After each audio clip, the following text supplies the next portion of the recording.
Alright, here comes my rant, everybody. Here it comes. You ready? So, last night, shot a wedding. At the wedding, I'm gonna lay it all out for you.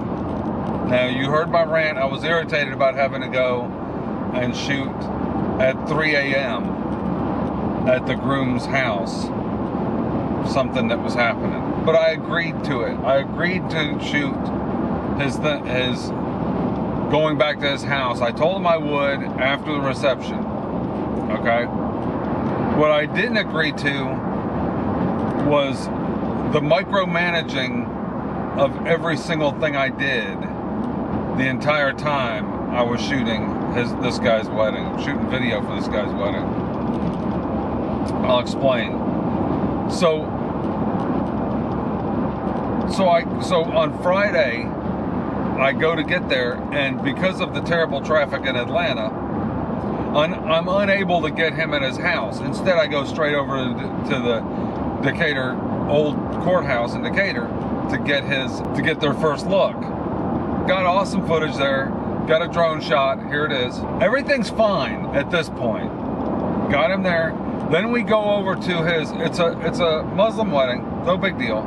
And they have Muslim weddings. If you know anything about Muslim weddings, the men are on one side and the women are on the other. So I'm over at a mosque. So everything's fine there. Everything seemed to be okay. It was good. But the end of the night, they started doing this micromanaging thing where they wanted me to take video of the photographer, of the poses that the photographer was taking pictures of. Okay, so let me explain. At a wedding, at a reception, I have things that I have to do at the reception are capture anything that's important, like something that happens, like a cake cutting, toast, bouquet toss, whatever, toast, speeches, introductions of people. The introductions are important. That's when they come in. Any special dances they have, any special things like this that they have. Anything that requires, that's special. Now, taking photos is special. Granted, taking photos is special. I'm not saying it's not special to take photos. What I'm saying is taking photos is what the photographer is doing. The photographer is capturing those pictures of the people on the stage, right? Now, I'll capture a few of those images, like with a Steadicam, a glide cam or something. I'll get a few to show as a reminder for them on their video that here's where you were taking photos. Not because I need to get all these video as a backup, redundancy or something for the photographer. Not because of that, just because I like to get a few shots to show that you were the center of attention and you were getting your photos taken. See, that's what that's for. If you watch any of my teasers or feature films or anything like this on my other channel, my Vimeo channel, you will not see a single group of video clips of people having their photos taken. That's number one. Number two, I never film or photograph people eating. There's a couple reasons for that. The first reason, it makes them uncomfortable. A lot of people are uncomfortable when somebody's taking pictures of them shoving food in their freaking mouths. That's number one. Number two, it's unflattering. It's not flattering. Nobody looks good with their mouth open shoving food in their mouth. Nobody. I don't care what religion or group of people you're in, that is the most unflattering pictures you'll see. Nobody wants to watch somebody else eating.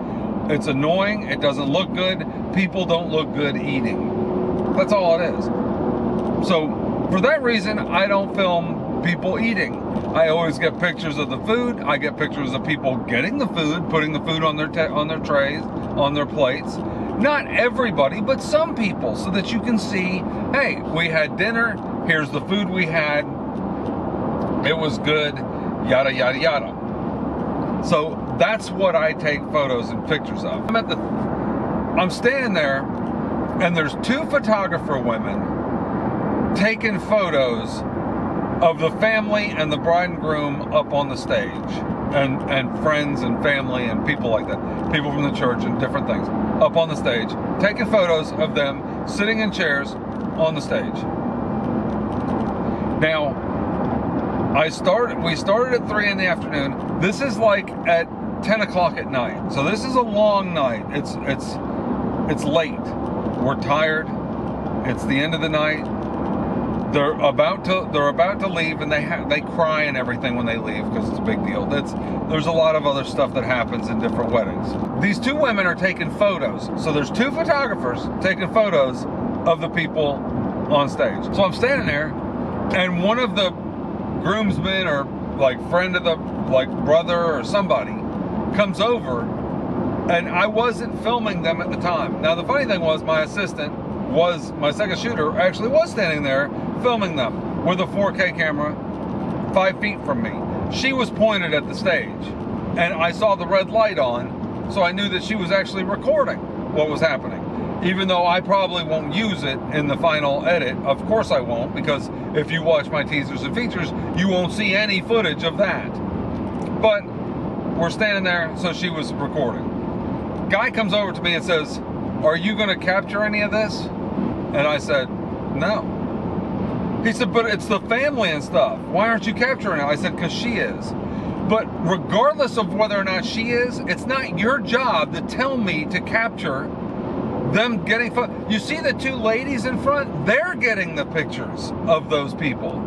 They're taking pictures of those people. You do not, unless there's some kind of special circumstance where you heard that you're probably not going to get those photos. I don't understand why you're telling me to take video of people getting their picture taken. If you wanted somebody to sit there and take video of people, we could have just set up a tripod and I could have left. You could have a security footage all day long, security camera footage. That's not what you hired me for. You hired me to capture your special day and to capture the special things that happen. Everybody sitting on stage getting their picture taken is kind of special, but it's not special in the way that something unusual is going to happen or something special. It's not a note to the groom. It's not a thing. You already are getting it captured by the photographers that are taking the pictures. The people aren't looking at me, they're looking at the photographer who they're supposed to be looking at. So they're looking to the side. The camera's like this and they're looking like this. Why would you want a bunch of shots of people looking away from you? When you do that, it takes away from me doing something else besides just standing there. So in other words, at the reception, the second day, last night at the reception, they were taking photos after everything happened, but not everything, because they still had to do toasts, right? So they had toasts to do, they had to do speeches. So they're up there taking photos. The guy comes up to me again, or another person comes over to me and says, "Are you going to capture any of this? This is important. It's the mom and dad for the I guarantee 80th picture of mom and dad and stuff, because they've already got them at the other place. They got them the day before, the pictures with them. They got them again. I mean, they got these same pictures over and over and over and over and over. Slightly different versions of the same people on stage, sitting there with the bride and groom taking pictures. So I said, I wasn't going to, but I'll go ahead and get some, because it seemed like they were like, they're pushing me like this is important. So while I'm over there taking video of a person taking photos when they're already taking photos, I'm not going over and setting up the audio recorder to record the audio during the toast. I'm not getting my other camera set up with a long lens to get a nice headshot, you know, this size shot of the person getting toast. I'm not getting the lights set up to set up the lights on the toaster because they're about to give speeches. I'm not getting my stuff done because I'm standing there beside the photographer who doesn't have to do those things that I just described. All she has to do is take the pictures of the people, and then she's got plenty of time when they're taking tows to fire off a couple shots, because she doesn't have to capture the entire speech. She doesn't have to capture audio of the entire speech. She doesn't have to set up lights and 2 cameras for the entire speech. She can just take a couple pictures of the person with a microphone in their hand, and she's done. She doesn't have to continually shoot it. You're taking away from so I'm in a rush now. After standing there with the camera beside a person with a camera who's taking photos, I'm standing there doing that instead of going and setting up my other things. So now I'm in such a big, huge rush I'm running like a madman with people everywhere, trying to rush to go over and hook up the audio recorder, get the level set, run back over, get the tripod set up, get the light set up, get the other thing set up, get this camera set up, get everything set up for the tows. I barely got the tows on the long lens on the one camera before I even run over, try and get the other thing. I got it, but you made it super hard on me when it didn't have to be. All I had to do was do that while they were taking photos. There's other stuff I have to do while the photos are being taken. There's always other stuff to do. So there's no real reason for me to constantly do what you think I should be doing, because you're not the if you're so good at doing the video, you do it. If you know what's best, if you want the shot, you do it. He could have had one of his friends stand there and videotape them taking the pictures. There was like 15 other people there with cameras and phones taking pictures of the same thing also. Because I set all this stuff up and I was in such a hurry, and I had to plug in batteries. This night, I had to go, remember I said I had to leave and rush in a hurry after the reception. I had to drive an hour south at 3 o'clock in the morning. It was actually 2:45. I left at 2:45. They were getting on a bus, and they were gonna take the party bus down. I was supposed to have my gear packed up, rush out to the car, load the gear up, hop in the car real fast, drive at 3 o'clock. Now, I couldn't ask my second shooter to help out at 3 o'clock in the morning to do that, because it's not fair. They don't need 2 people. One person can do it if I'm not being micromanaged by the brother, right? They finish up with the tows, and immediately they start walking out, right? They're leaving. And I'm trying to pack my stuff up real fast because I have to get in the car fast and beat the bus that they're about to get on an hour away. I have to beat it back to their house so that I can capture them getting out of the bus and coming into the house. There's a special thing that happens when they come to the house. So I have to hurry up and I have to get all set up for it. So I wheeled my bag over, and I wheeled it over to where the tripod and stuff were, and I'm breaking stuff down. And one of the same brother that said, are you going to take pictures of this, said, are you going to get them leaving? They're leaving. I said, I have to pack up my stuff first because I was busy taking damn video of it. So now I have to pack all my stuff up. And because I had to pack all my stuff up in such a friggin' hurry and throw everything in a bag and run out as fast as I could to capture them walking out of the building, I left my battery charger back there. So I left my charger for my Nikon batteries plugged in right there where I was working. I had it plugged in as you're constantly swapping batteries. When you're shooting video on DSLRs, you have to constantly swap batteries.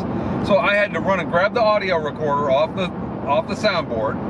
I had to go get all my cameras, unplug all my stuff, take my lens and stuff off, pack all my bags up, pack my tripods up, pack my light stands up, pack my lights up. I had to pack all this stuff up. And they're like, oh, are you going to go get this thing? Like, I could just run over there and capture them and then pack. No, if I did that, then they would leave and beat me to the house, and I wouldn't be able to get my job done. But because you guys had me taking video of somebody getting their picture taken, which I shouldn't have been doing, you made me, I was behind. See, if I had done it the way I would have done it, during the thing, I would have set up just what I needed for the tows and packed up everything else and had my bag right there ready to go, so that I knew after the tows, all I got to do is take the one tripod down, throw the one camera in, grab the audio recorder, stick it in the bag, and walk out the door. Instead of I have to run and go get this stuff now because you guys kept me from doing my job at the time because I was in such a rush. I do this for a living. I've been doing it for 15 years. You haven't. You're a guest at a wedding. Stop telling me what to do. I know what to do. If I'm just standing there sometimes, I'm standing there because I'm doing something else, but I have time to go and get my bags and do the things that I'm supposed to do. Now you've messed that up for me, and you've messed it up for the bride and groom, because now I'm in a super rush, and now I pack my bag up, get in the car, and get ready to go, and realize that I left my battery, so I have to drive back over there to the front of the building, run in like a madman, grab my charger, come out, and now the bus is already leaving. So now I'm in a rush. I'm flying down the highway to beat the bus, the party bus, to beat it there at 2:30 in the morning. I could have gotten in an accident or anything just because you guys wanted me to take pictures take video of the pictures that were already being taken. And the bride and groom were there eating. Now we haven't, I'd been working since 9 o'clock that morning. It's like 1 o'clock in the morning. They're eating. They just started eating 1 o'clock the next morning. Like after 16 or 18 hours of shooting. They decide that they're going to eat dinner at 1 in the morning. See, this is the people that are leaving at 3. 1 in the morning, they decide to eat. So I haven't eaten. I took a break at 3 o'clock that afternoon and got a salad, and that was it. I haven't eaten anything that whole evening. And the bride and groom are just now eating something, and I was standing there. I got shots of I went over and got shots of the food and the table, and I got shots of people putting food on their plates. And the bride and groom said, "Did you get shots of these tables right here? You need to get video of my family eating." Now, instead of being nice and saying, "Hey, did you guys get something to eat? Why don't you go ahead and get something to eat? We're eating. Go ahead and get something to eat." Instead of doing that, I want you to film my family eating. It makes no sense. I don't film people eating. Number one. Number two, it would have been a little bit courteous. The people that are busting their hump and running around sweating, trying to capture everything of your day and not complaining at the time. It would have been nice if you said, "Hey, why don't you take a break and get something to eat?" Instead of doing that, you're sitting there eating. Your guests are all sitting there. They all relaxed and sat there eating. Why don't you just say, "Hey, you guys been working for 14 hours straight. Why don't you go ahead and get something to eat? We're eating. Go ahead and get something." I have it in my contract that after 4 hours, they're supposed to give us time to get something to eat. Every 4 hours. But who pays attention to contracts, right? Anyway, so that's my rant, and I'm irritated with it. So I'll talk to you later. I'm out.